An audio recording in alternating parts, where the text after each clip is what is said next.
이제 3주 동안 이제 수요 찬양 집회를 통해서 하박국서를 함께 나누게 됩니다. 그리고 하박국 강의 주제는 부흥이 됩니다. 저를 한번 따라해 주시기 바랍니다. 이 수년 내에 부흥하게 하옵소서. 저는 여러분들이 이 하나님 나라의 부흥을 꿈꾸게 되기를 간절히 소망합니다. 하박국 선지자는 수년 내에 부흥을 보게 해달라고, 부흥이 일어나게 해달라고 간절히 기도합니다. 저도 그렇게 기도합니다. 저는 청년 때부터 하나님께서 은혜 주셔서 이 LA 가운데 하나님 은혜 주시면 우리 시대 가운데 하나님의 부흥을 보기를 원합니다. 간절히 기도해왔고 지금도 그렇게 기도하고 있습니다. 제가 지난주 우리 주일 3부 예배 때 연합 예배 드렸는데요, 함께 그때 참여하신 분들 아시겠지만 너무 좋았습니다. 하나님께서 우리를 넘어 우리 다음 세대, 이 시대 가운데 정말 우리 충현 선교회를 이렇게 남가죽 가운데, 더 나아가 이 나라와 민족 가운데 부흥이 일어나게 하여 주옵소서. 제가 예배를 드리면서 특별히 우리 자녀들, 다음 세대들을 보면서 얼마나 감격했는지 모릅니다. 정말 이 하박국 선지자의 말씀이 그저 말씀 안에, 문자 안에 갇혀있는 말씀이 아니라 오늘도 살아 숨쉬어 우리 가운데 생동력 있는 살아있는 말씀이 되어 이 말씀을 듣는 가운데 믿음이 일어나고 우리 다음 세대를 향한 놀라운 부흥의 비전이 우리를 통해 일어나게 되기를 간절히 소망합니다. 우리는 마지못해 할 수 없어 이 땅을 살아가는 존재가 아닙니다. 하나님께서 우리를 창조하시되 생육하고 번성하여 땅에 충만하라, 이 땅을 다스리라, 정복하라 말씀하십니다. 우리를 이 시대의 교회로 불러주시며 음부의 권세가 이기지 못하리라 주님은 또한 우리에게 말씀하십니다. 하나님 우리를 통해 죄로 죽었던 세상이 예수 그리스도의 생명으로 다시 살아나기를 원하십니다. 하나님 우리 삶 가운데 부흥을 주시기를 원하십니다. 이 부흥이란 생명을 말하는데요, 하나님 나라는 생명의 나라입니다. 먼저 여러분들 모두가 예수 그리스도의 생명을 누리시고 이 땅에 그 생명을 전하는 예수 그리스도의 증인들로 살아가게 되기를 원합니다.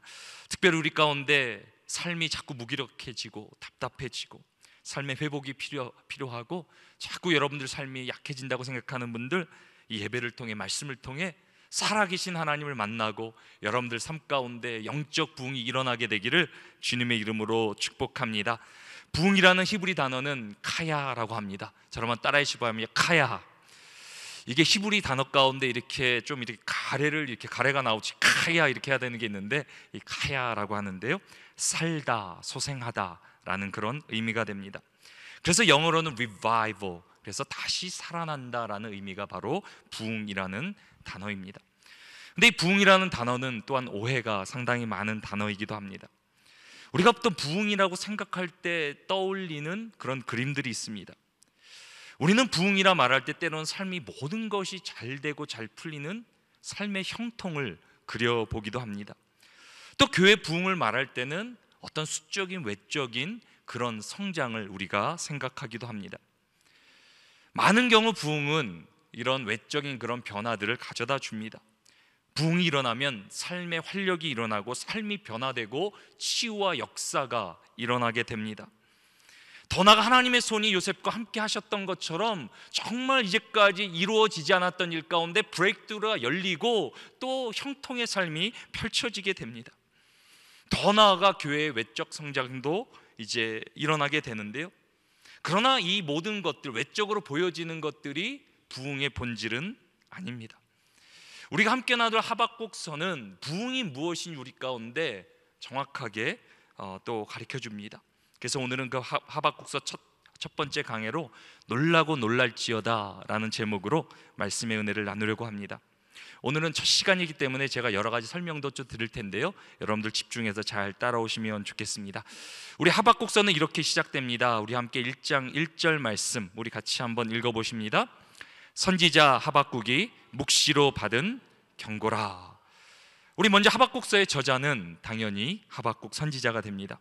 하박국 선지자는 남유다가 바벨론에 멸망당하기 직전에 활동한 남유다의 선지자가 됩니다.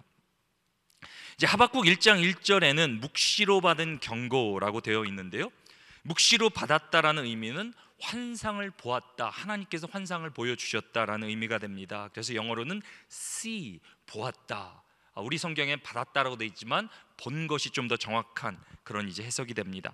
그러게 환상은 경고라라고 이렇게 번역을 합니다. 여기 경고란 마사라는 히브리 단어인데요, 무거운 짐을 그렇게 의미하는 단어가 됩니다. 특별히 이 단어는 이방 나라를 심판할 때, 이방 나라를 경고할 때 사용하는 단어가 됩니다. 예를 들어 하박국서에 바로 전에 나오는 나훔이라는 선지서가 있는데요, 여기는 아수르에 대한 경고입니다. 그래서 마사라는 단어를 이렇게 사용하는데요, 니느웨에 대한 경고, 곧 엘고스 사람 나훔의 묵시의 글이다, 비슷하게 되어 있죠. 여기도 마사라는 그런 단어를 사용합니다. 이사야 13장에도 바벨론을 향한 경고, 마사라는 단어가 사용되고, 이사야 15장도 모압을 향한 경고. 그래서 이 마사라는 단어는 이방인들을 향한, 그런 이방 나라를 향한 경고가 됩니다. 반면 보통 선지자들이 이스라엘을 관한 내용을 표현할 때는 여호와의 말씀, the word of the Lord이라는 단어를 사용하게 됩니다. 다시 말하면 하박국서는 큰 맥락에서 바벨론에 관한 경고의 말씀이 됩니다. 이제 마지막으로 하박국서는 대화 형식으로 되어 있습니다. 이것은 하박국서의 특이한 그런 형식이 되는데요, 보통 선지서는 하나님의 말씀을 선지자가 받아서 그 대상에게 선포하는 형식으로 되어 있습니다. 하지만 하박국서는 선지자가 하나님과 대화를 나누는 형식으로 이렇게 되어 있습니다. 그리고 하박국 선지자의 대화 내용의 대부분은 불평입니다. 하박국 1장은 하박국 선지자의 불평으로 시작되어 불평으로 끝나게 됩니다. 그리고 하박국서 2장은 그 불평을 향한 하나님의 대답을 기록합니다. 마지막 하박국 3장은 하나님의 대답을 향한 이제 하박국 선지자의 반응. 그래서 1장, 2장, 3장. 그래서 하박국의 불평, 그 불평에 대한 대답, 그 대답에 관한 반응, 그렇게 이게 하박국 선지서가 이렇게 진행됩니다. 짧은 우리 선지서지만 이 하박국서 안에 주옥 같은 말씀들이, 우리가 잘 아는 말씀들이 담겨 있습니다. 하박국서에 유명한 구절들이 있는데요, 의인은 그의 믿음으로 말미암아 살리라. 사도 바울이 인용도 하고 야고보서에도 나오고, 정말 우리가 의인은 믿음으로 말미암아 살리라, 그 구절이 하박국서의 구절이 됩니다.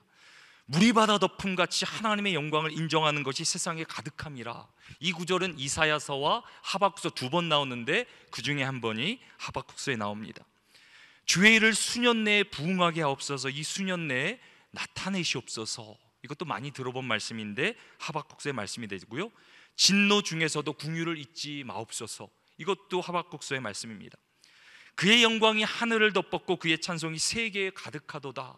이 말씀도 하박국서의 말씀이고요, 우리가 예전에 잘 불렀던, 율동도 했던 찬양 중에 비록 무화과 나무가 무성하지 못하며 포도나무의 열매가 없어도 나의 구원의 하나님으로 말미암아 기뻐하리로다. 이것도 하박국서가 이제 하박국 선지자 찬양하는 내용입니다. 또 마지막에 끝날 때는 주여와는 나의 힘이시라, 나의 발을 사슴과 같게 하사 나로 나의 높은 곳으로 다니게 하시리로다.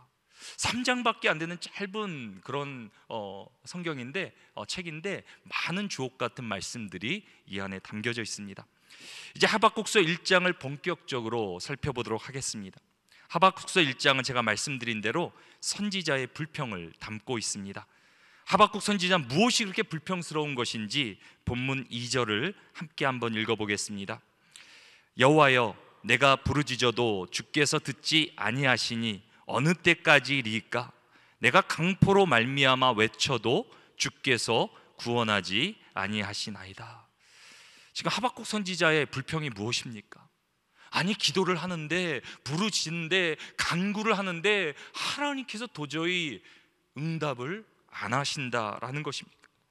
언제까지 부르짖어야 합니까? 언제까지 기도해야 됩니까? 특별히 2절 하반부에는 강포로 말미암아 외친다라고 표현이 되어 있는데, 이것은 violence, 폭행, 폭력, 정말 세상에는 정말 폭력과 폭행이 난무하고 있어서 간절한 마음으로 기도하는데 아무런 일도 일어나지 않는 거예요. 실제로 하박국 선지자가 활동했던 남유대의 시대적 환경은 부패와 폭력, 탐욕과 불의가 가득했습니다. 그런 사회를 바라보며 안타까운 심령으로 하나님 나라 의를 구하며 하박국 선지자가 기도하는 거예요. 간절히 기도하는 거예요. 오랫동안 기도하는 거예요. 이 땅을 살려달라고, 회복시켜달라고, 부흥을 달라고 기도하는 거예요. 아무리 그런데 간절한 기도를 가지고 나아가지만 하나님은 응답하지 않았어요. 아무런 변화도 일어나지 않습니다. 우리도 이제 기도를 하는데 기도에도 이런 공식이 있으면 얼마나 좋겠습니까? 자식의 문제가 있으면 1년만 딱 기도하면 360을 끝날 때 응답이 짠 돼버리고, 어떤 암을 걸리면 2년 정도만 딱 기도하면 딱 이제 2년 되는 때 기도하고, 어떤 분들은 그렇게 말씀하시잖아요. 분량을 채워야 된다고. 거기도 일리가 있죠. 그 말에도 하나님께서 우리의 기도를 기뻐하시고 기다리시죠. 근데 기도하는 입장에서는 모르는 거잖아요. 어느 정도 분량이 채워진 건지, 어디까지 기다려야 되는 건지. 하박국 선지자는 계속 기도하고 몇 년이 흘렀는지 모르겠어요. 근데 아무리 기도해도 응답이 없고 반응도 없고, 그래서 너무 상심한 가운데 뭐라고 기도합니까? 내 기도를 듣기나 하십니까? 라고 기도하고 있는 거예요. 내가 기도하는 거 하나님 정말 들으십니까? 라고 안타까운 심령으로 불평하며 기도하는 거예요. 하박국 선지자는 응답하지 않으시는 하나님을 불평합니다. 이것이 하박국서의 시작이 됩니다. 우리가 잠시 그렇다면 하박국 선지자가 활동했던 그 시대를 한번 생각해 보도록 하겠습니다. 이제 이스라엘의 역사를 구분하면 이렇게 저희가 할 수 있습니다. 모세의 광야 시절 40년 우리가 생각할 수 있고요. 여호수아의 가나안 정복 기간이 7년이라고 생각할 수 있고요. 또 사사시대 우리가 계속 보고 있는데요, 300년 정도 이렇게 생각할 수 있습니다. 그래서 40년, 7년, 300년. 그리고 이제 왕이 세워지게 왕정 정치가 시대되게 되는데요, 처음 120년은 통일 왕국이 됩니다. 40년 사울, 40년 다윗, 40년 솔로몬. 어떻게 이렇게 외우기도 쉽게 이렇게 40년 했는지 얼마나 쉽습니까? 그 다음에 남북으로 분열되어 약 200년 정도 이제 있은 후에 북이스라엘이 아수르에 의해 멸망당하게 됩니다. 그리고 나서 150년 정도 후에는 남유다가 바벨론에 의해 멸망되고 포로기가 시작됩니다. 하박국 선지자는 바로 이 마지막 시기 남유다가 바벨론에 멸망되기 바로 직전, 그때 활동했던 선지자가 됩니다. 하박국 선지자에게 하나님 말씀이 임했을 때는 남유다 왕이 여호와김이라는 왕입니다. 김치라고 해서 저희 나라 분이 아니고요. 여호와김. 그래도 외우기 참 좋습니다. 여호와김은 하나님 보시기에 악한 왕이었다라고 성경은 기록합니다. 특히 여호와김은 사치스럽기로 유명했던 왕입니다. 하박국과 동시대에 활동했던 선지자가 예레미야 선지자입니다. 눈물의 선지자 예레미야인데요, 예레미야 선지자는 자기의 그 책 선지서 22장 13절 14절에 이렇게 기록합니다. 불의로 그 집을 세우며 부정하게 그 다락방을 지으며 자기의 이웃을 고용하고 그의 품삯을 주지 아니하는 자에게 화 있을진저 그가 이르기를 내가 나를 위하여 큰 집과 넓은 다락방을 지으리라 하고 자기를 위하여 창문을 만들고 그것에 백향목으로 입히고 붉은 빛으로 칠하도다. 예레미야 선지자는 여호와김 왕의 두 가지를 지적합니다. 책망합니다. 사치스러운 삶과 임금 착취, 다시 말하면 갑질입니다. 이 사치와 갑질 두 가지를 이렇게 지적을 하는데요, 이 사치와 갑질이라는 것은 공통점이 있습니다. 둘 다 지극히 이기적인 삶의 모습이라는 것입니다. 언제부터 이렇게 되었는지는 모르지만 정확히 역사를 좀 보면요, 조금 이해가 됩니다. 이제 여호와김의 아버지는 우리가 잘 아는 요시야 왕, 종교 개혁을 가장 탁월하게 일으켰던 왕이 됩니다. 누구보다 그렇게 열심히 정말 헌신되어 하나님을 섬기며 모든 이 우상을 파하며 종교 개혁을 일으켰는데, 자신이 그렇게 존경하고 위대해 보였던 아버지가 젊은 나이에 전쟁에서 죽게 됩니다. 39살의 나이에 애굽과 전쟁을 치르다가 죽게 됩니다. 그래서 아마 그때 하나님을 향한 상실감, 또 그런 신뢰를 잃어버리지 않았나 그렇게 추정해 보기도 합니다. 여호와김이 하나님을 얼마나 싫어했는지에 대한 단편적인 사건이 하나 있습니다. 여호와김이 왕위에 오른 지 이제 4년이 되었는데요, 하나님의 말씀이 예레미야 가운데 이렇게 임합니다. 그래서 자신에게 하나님께 말씀을 주시면서 이것을 적으라, 기록하라라고 하나님께서 예레미야 선지자에 말하는데요, 그래서 예레미야 선지자는 자신의 제자인 바룩을 불러서, 서기관 바룩을 불러 하나님의 말씀을 이렇게 적게 합니다. 그래서 모든 유다의 성읍에 보내어 사람들로 읽게 합니다. 그래서 여호와김이 말씀의 두루마기를 가져오라고 해요. 근데 서기관이 두루마리에 몇 마디씩 읽을 때마다 왕이 어떻게 반응합니까? 예레미야 36장 23절은 이렇게 기록합니다. 여후디가 서너 쪽을 낭독하면 왕이 면도칼로 그것을 연하여 베어 화로 불에 던져서 두루마기를 모두 태웠더라. 그때가 겨울이었는데 난로가 있는데요, 상상해 보세요. 앞에 와서 말씀을 읽으라 그러는데 세네 쪽 정도 읽으면 그걸 가져와서 칼로 잘라버려요. 난도질을 해보, 그리고 그것을 화로에 던져 버리는 거예요. 불태워 버리는 거예요. 얼마나 하나님을 증오했으면, 하나님 말씀을 싫어했으면 말씀을 읽으라 그러면 그 자리에 사람들 앞에서 다 그걸 난도질하는 거예요. 태워 버리는 거예요. 그만큼 여호와김은 하나님을 싫어합니다. 여호와김은 하나님뿐만이 아니라 백성들도, 사람들도 신뢰할 수 없습니다. 아버지 요시야가 죽은 뒤에 원래 순서적으로 볼 때 여호와김이 왕이 됐어야 됩니다. 그런데 사람들은 그의 동생인 여호아하스라는 동생을 왕위에 추대합니다.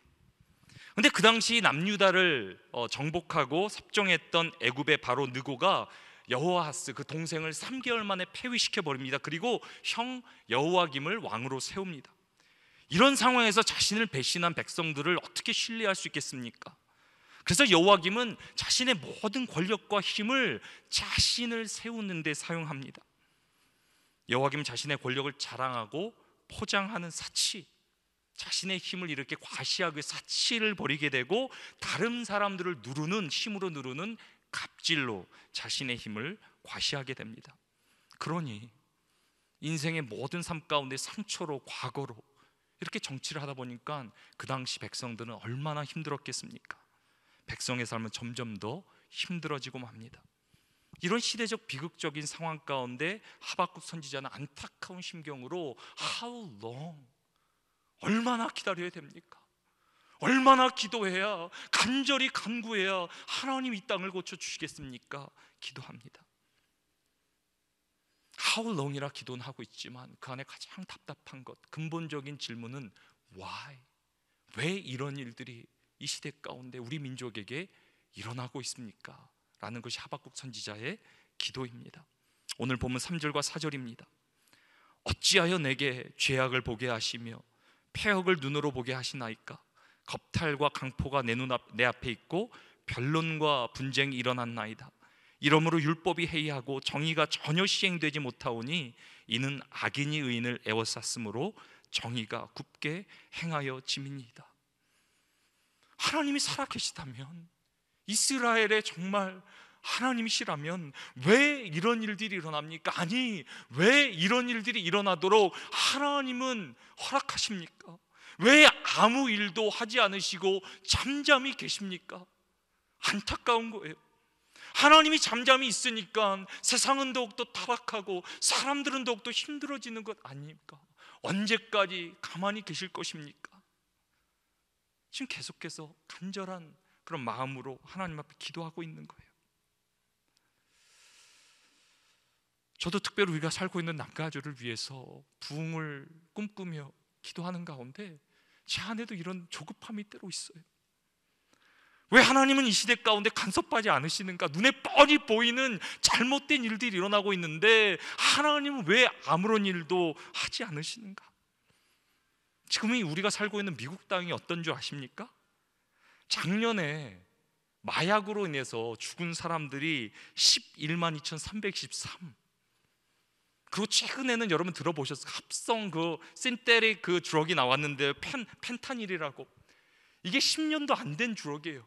근데 지금 죽어가는 사상자의 70%가 이 신테릭 드럭에 의해서 죽고 있어요. 앞으로 얼마나 더 많아질지 몰라요. LA도 홈레스가 많이 있는데요, 사람들이 언제 이 합성 그런 마약으로 인해서 정말 좀비라고 해요. 좀비.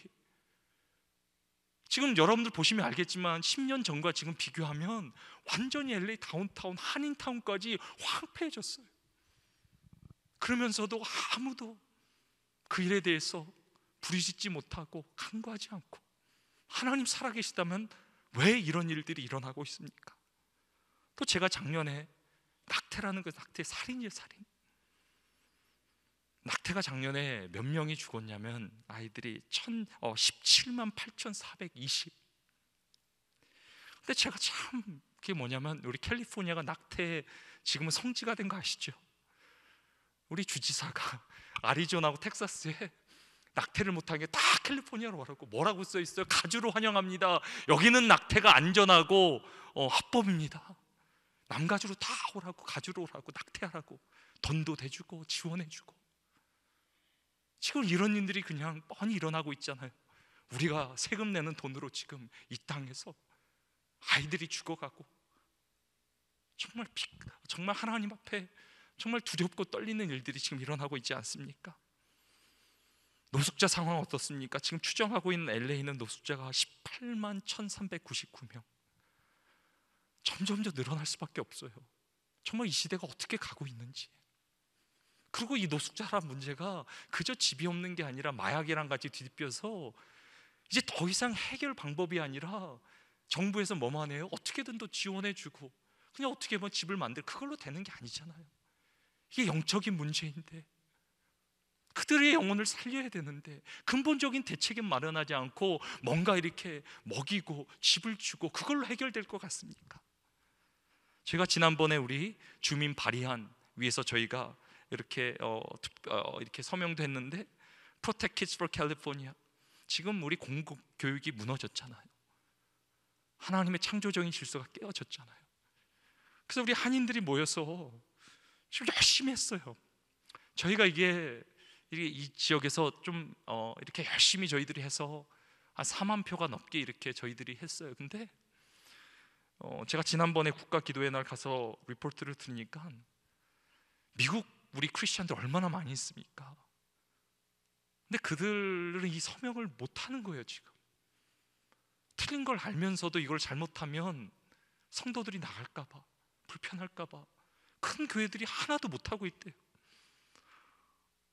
저는 이게 너무 답답한 거예요. 지금 이 시대에 이거 브레이크드루를 해야 되는데 알면서도 하지 못하고, 교회가 일어나지 못하고, 우리가 믿는 바를 우리가 주장하지도 못하고 붙들지도 못하는 시대. 왜 이런 시대가 되었습니까? 기도하고 부흥을 위해 정말 이번에 하나님 우리에게 브레이크드루를, 정말 역사를 보여달라고 기도하는데 왜 이렇게 하나님은 잠잠하고 있는 것처럼 아무런 일도 일어나지 않는지. 우리의 간절한 소망 무엇입니까? 정말 우리 시대 가운데 하나님의 영광, 그분의 부흥을 보는 거 아닙니까? 근데 그것이 하박국 선지자의 간절한 소망이었어요. 무너져가고 타락해간 시대 가운데 하나님이 역사하여 주셔서 하나님의 부흥을 보게 해달라고.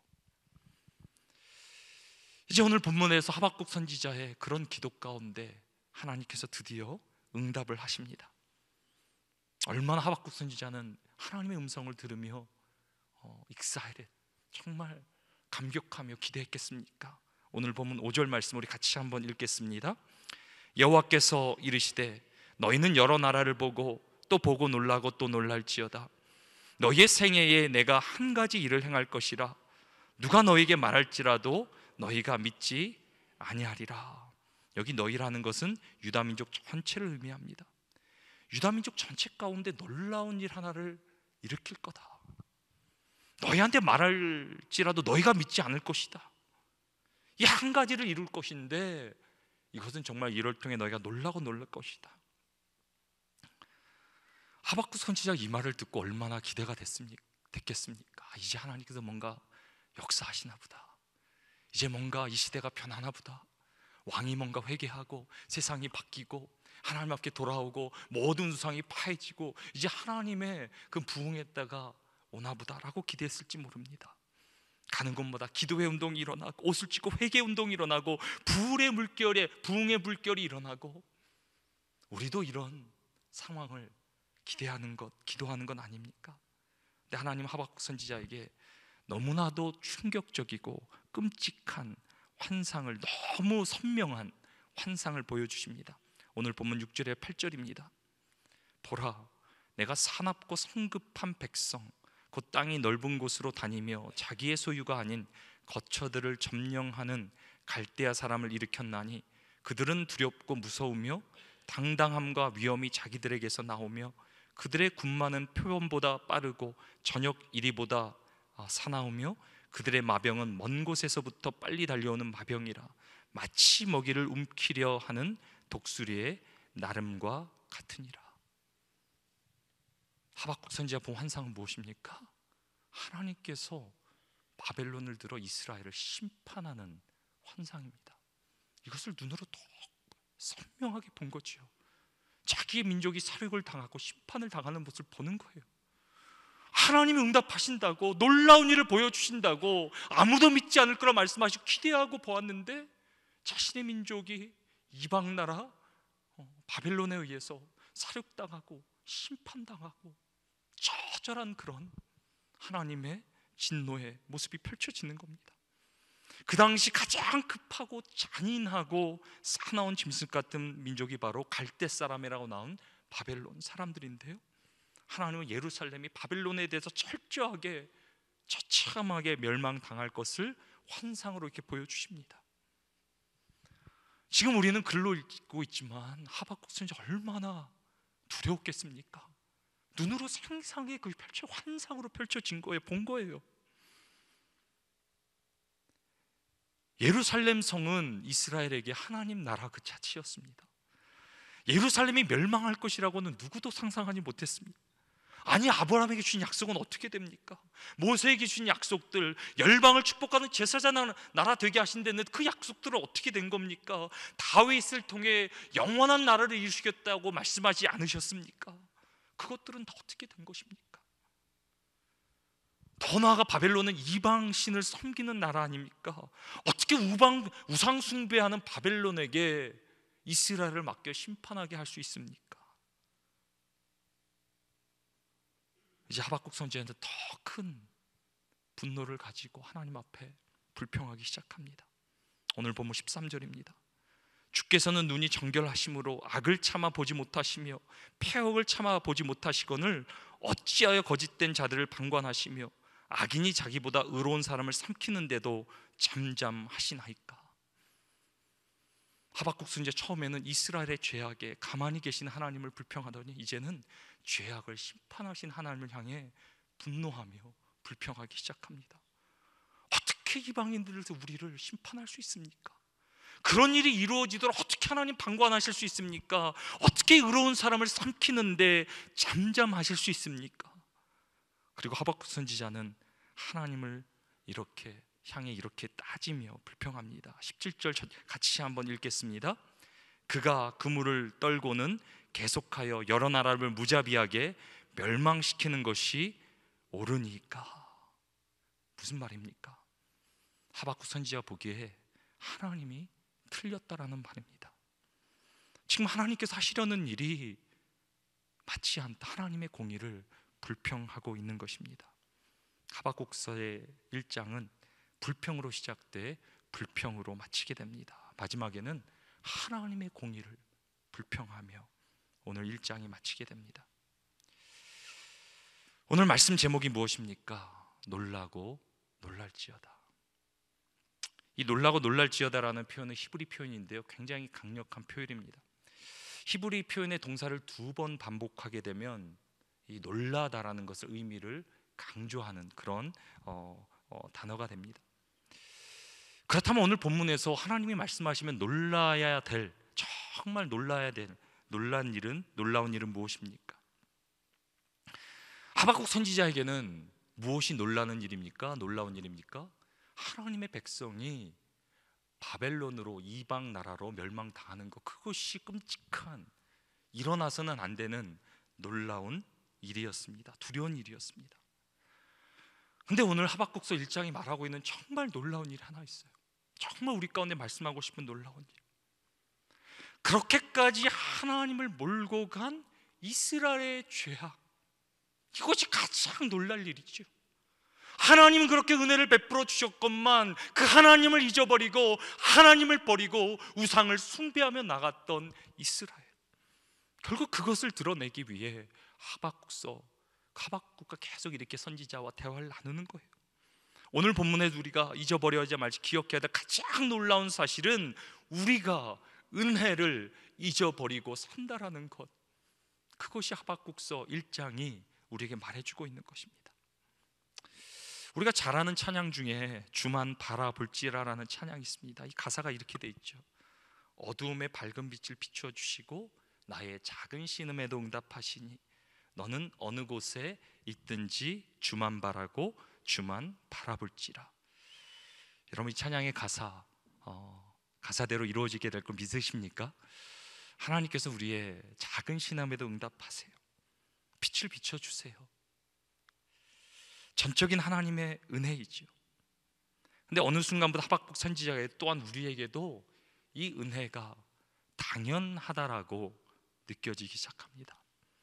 우리가 오늘 기도할 텐데요, 우리가 간절히 기도했으니까 하나님 응답하셔야 되고, 우리가 그토록 섬겼으니까 하나님 고쳐주셔야 되고, 우리가 그래도 열심히 했는데 하나님 이렇게 안 해주시면 하나님 잘못되신 거 아닌가? 내가 이렇게 열심히 기도했는데 왜 아직도 응답하지 않으시는가? 내가 이렇게까지 헌신했는데 하나님 왜 가만히 계시지 않는가? 이미 그렇게 우리 안에 하박국 선지자처럼 느껴진다면 이미 우리는 은혜에서 멀어져 버린 것이 아닌가? 오늘 하나님께서 이스라엘을 심판한다 하셨을 때 그것이 하나님의 공이죠. 이스라엘의 죄악으로. 지금도 만약에 하나님께서 우리를 향해 심판하신다고 말하시면 누가 하나님의 그 선고에 불평할 수 있는 사람이 있겠습니까? 우리는 지금도 죄인이에요. 오늘도 죄를 짓고 살았어요. 하나님께서 우리 가운데 오늘도 하박국 선지자 말씀하신 것처럼 다른 이방 민족을 통해 우리를 심판하시겠다, 우리 가운데 진노를 내려주겠다라고 하면 그것도 하나님의 공이에요. 내가 나의 것을 주장하고 은혜를 베풀며 하나님이 왜 부흥을 주시지 않는가? 그것이 우리의 교만이지요. 은혜를 떠난 모습이죠. 때로 우리는 은혜로 시작했는데 어느 순간 내 행위를 붙들고 자랑하며 하나님의 공의를 때로는 대적하며 반문하며 하박국과 같은 모습으로 우리는 이 땅을 살아갑니다. 은혜가 당연한 것이 아니라 진노가, 심판이 당연한 거죠. 만약에 오늘 하나님께 우리를 심판하신다 그러면, 우리의 행위를 보고 심판하신다 그러면 심판을 당하는 게 맞죠. 내가 이제까지 어떻게 신앙생활을 했는데 그런데 나를 심판하신다는 것인가? 그렇게 생각한다면 이미 우리는 타락한 거죠. 은혜에서 떠난 거죠. 오늘 본문에서 가장 놀라고 놀랄 일은 하나님의 백성이 은혜를 떠난 데, 그 하나님의 말씀을 전해야 될 하박국 선지자조차 하나님의 은혜를 깨달지 못한다는 거예요. 그리고 하나님의 은혜를 잊은 인생은 이미 망한 것입니다. 그렇다면 참된 부흥은 무엇으로부터 시작됩니까? 우리가 철저하게 우리의 죄악을 회개하고 하나님의 은혜를 구하며, 내가 오늘도 하나님의 은혜에서 살 수 없다고, 아무런 내가 한순간도 살 수 없다고 고백하며 철저한 회개와 겸손과 하나님의 은혜를 붙드는 그 자리로 나아갈 때, 그때 우리 안에 진정한 부흥이 시작되는 줄 믿으시기 바랍니다. 우리 하나님 어떤 분이십니까? 지금도 그 아들을 죽이시기까지 우리를 사랑하신다, 우리에게 은혜를 베풀어 주신다 말씀하시는데, 하나님은 그 은혜가 되도록 우리를 때로 기다리시는 거예요. 우리를 때로 연단하시는 거예요. 때로 우리 가운데 심판과 진노 같은 모습을 보여주셔서 은혜가 은혜 되도록 우리의 교만을 꺾으시고 결국 우리를 통해 하나님의 영광을 보여주시기 위해 하나님께 우리를 간절히 찾으시는 거예요. 제가 예전에 하박국서를 간절히 묵상하며 기도하다가 얼마나 많이 회개했는지 몰라요. 내가 이미 타락했구나, 하나님을 나의 뜻대로 나의 생각대로 좌지우지하려고 했구나. 그냥 하나님의 그분의 뜻을 인정하며 타락하며 순종하며 나아가야 되는데, 말씀을 전한다는 내가 이미 타락하며 살아가고 있구나. 나중에 이것을 깨달은 하박국 선지자는 3장에 가서 뭐라고 고백합니까? 우리 하박국 선지자 3장 2절 같이 한번 읽겠습니다. 같이 읽겠습니다. 여호와여, 내가 주께 대한 소문을 듣고 놀랐나이다. 여호와여, 주는 주의 일을 이 수년 내에 부응하게 하옵소서. 이 수년 내에 나타내시옵소서. 진노 중에서라도 궁유를 잊지 마옵소서. 하박국 선지자는 은혜가 당연한 것이 아니라 진노가 당연한 것을 깨닫게 됩니다. 그럼에도 진노 중에서라도 은혜를 베풀어 달라고. 우리는 지금도 하나님이 심판받아야 될 그런 죄악에 폐악된 백성인데 하나님 제발 은혜를 베풀어 달라고 그러는 가운데 하박국 선지의 10년 가운데 세상이 알지 못하는 놀라운 부흥이 시작되게 됩니다. 우리도 이 하박국서를 묵상하는 가운데, 깊이 읽는 가운데 하나님의 영이 임하고 우리의 숨겨진 모든 죄악이 하나님 앞에 드러나 성령의 불로 모든 죄가 태워지고 하나님께 정결함으로 하나님의 은혜만 구하는 부흥의 세대가 되기를 주님의 이름으로 축원합니다. 하나님이 베풀어 준 긍휼, 그 은혜를 진정으로 깨닫는 것, 그것이 부흥의 시작입니다.